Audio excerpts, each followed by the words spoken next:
यह कहानी Clark Kent की जर्नी पर फोकस करती है, जो अपनी सुपर हीरो आइडेंटिटी को समझने और उसके साथ डील करते हुए अपनी पर्सनल लाइफ, लोइस लेन के साथ रिलेशनशिप और मेट्रोपोलिस के सिटीजन्स की मदद करने की कोशिश करता है। एपिसोड 1 की शुरुआत होती है जब लोइस लेन कॉफी बनाने में पूरी तरह फेल हो जाती है। इतनी खराब कॉफी बनाती है कि पेरी वाइट को डेली प्लैनेट के लिए नए इंटर्न्स हायर करने पड़ते हैं, जिमी ओल्सन और क्लार्क केंट। लोइस, जो हमेशा मास्टरमाइंड होती है, उन्हें एक स्टोरी ढूंढने के लिए भेजती है जो उन्हें लेस्ली विलिस तक ले जाती है, जो सिटी के थ्रू जायंट रोबोट्स स्मगल कर रही होती है। तभी सुपरमैन की वीक एंट्री होती है, जो लोइस के बिल्कुल क्रश होने के वक्त अपनी पावर्स को अनलॉक करता है और दिन बचा लेता है। जिमी कुछ ब्लरी फोटोज लेता है, क्लार्क कुछ ऑकवर्ड सा बिहेव करता है, लोइस थोड़ी ब्लश करती है और समहाउ वो दोनों फायर नहीं होते।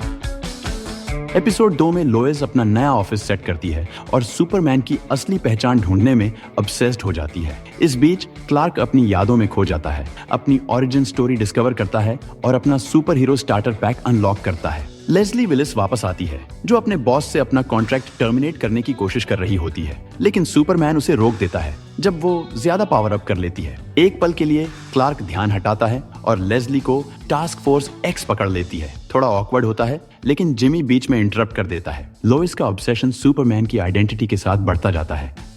लोइस क्लार्क केंट की मेटाफोरिकल ब्रिक वॉल से टकरा जाती है और जो टीम उन्हें स्कूप करती है, स्टीव लंबार्ड और कैट ग्रांट जैसे कंपेटिटर से फेस ऑफ करते हुए बैंक हाइस्ट को सॉल्व करना पड़ता है। बुरे लोग एक बैंक हाइस्ट प्लान कर रहे होते हैं एक फ्रीज रे के साथ, लेकिन वो गलत हो जाता है और पूरी सिटी में ब्लिजर्ड आ जाता है। सुपरमैन अपनी हीट विजन डिस्कवर करता है और दिन को बचा लेता है। और जब लोइस को सुपरमैन से अपनी 10 सेकंड इंटरव्यू मिलती है, तब पेरी उन्हें डॉक्टर आइवो की इन्वेस्टिगेशन में भेज देता है। एपिसोड 4 में टीम सवालों से बचती रहती है, जैसे स्टॉर्म ट्रूपर लेजर्स से। क्लार्क मुसीबत में पड़ता है जब वो एक सीईओ को एक बोर्ड मेंबर के पर्सनल स्पेस इन्वेड करते देखता है। चीजें थोड़ी स्पाइसी होती हैं जब लोइस उससे जैकेट उतारने को कहती है, लेकिन डोंट वरी, ये बस सोइंग के लिए है। आइवो अपना एंट्रेंस पैरासाइट सूट के साथ करता है और सुपरमैन पूरी तरह ड्रेन्ड हो जाता है। लेकिन जब लगता है सब खत्म हो गया, सुपरमैन अपनी अल्ट्रा इंस्टिंक्ट पावर्स को अनलॉक करता है और फाइट जीत जाता है। लोइस आखिरकार अपनी थियोरी पर ध्यान देती है। लोइस की थियोरी अब ऑलमोस्ट सॉलिड हो गई है। क्या क्लार्क सच में सुपरमैन है?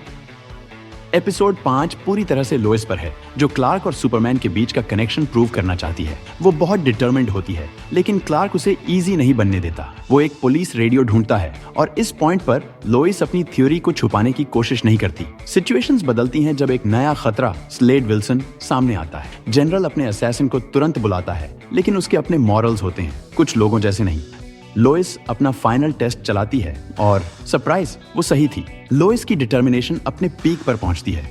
Jimmy on the other hand solo जाता है और कुछ बैड गाइस से वुड्स में टकरा जाता है।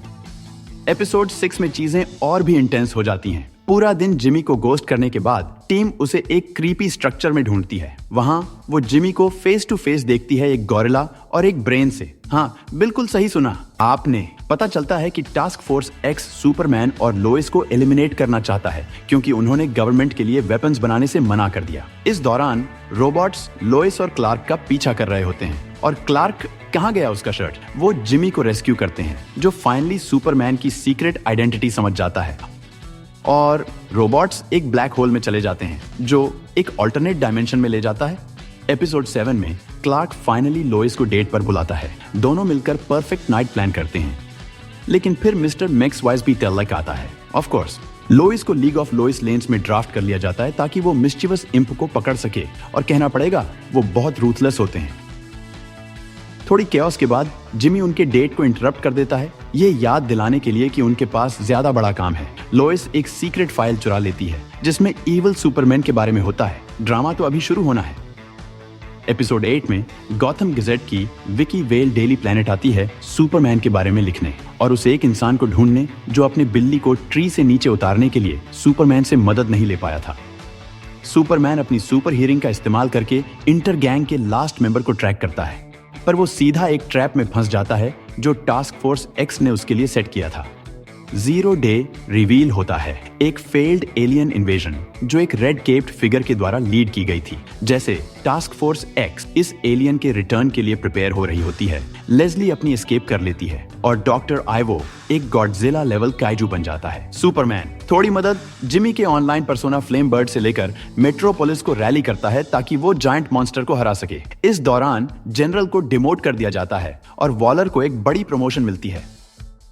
एपिसोड 10 कुछ जरूरी बदलाव लाता है जिमी, लोइस और क्लार्क के लिए प्रमोशंस के साथ। केंट्स थैंक्सगिविंग डिनर के लिए प्रिपेयर करते हैं, लेकिन लोइस का डैड द जनरल आ जाता है और चीजें स्पाइसी हो जाती हैं। क्लार्क एक सीक्रेट फाइल ढूंढता है जो एक एलियन इन्वेजन का रास्ता दिखाता है। सुपरमैन दुनिया को बचाने के लिए उड़ जाता है, एक छोटी सी रॉक को बड़ी रॉक में डाल के, जैसे थैंक्सगिविंग टर्की को अंदर भरते हैं।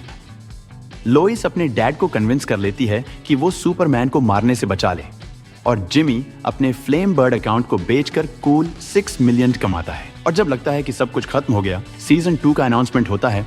शुक्रिया देखने के लिए और मैं आपको सीजन 2 में मिलता हूँ।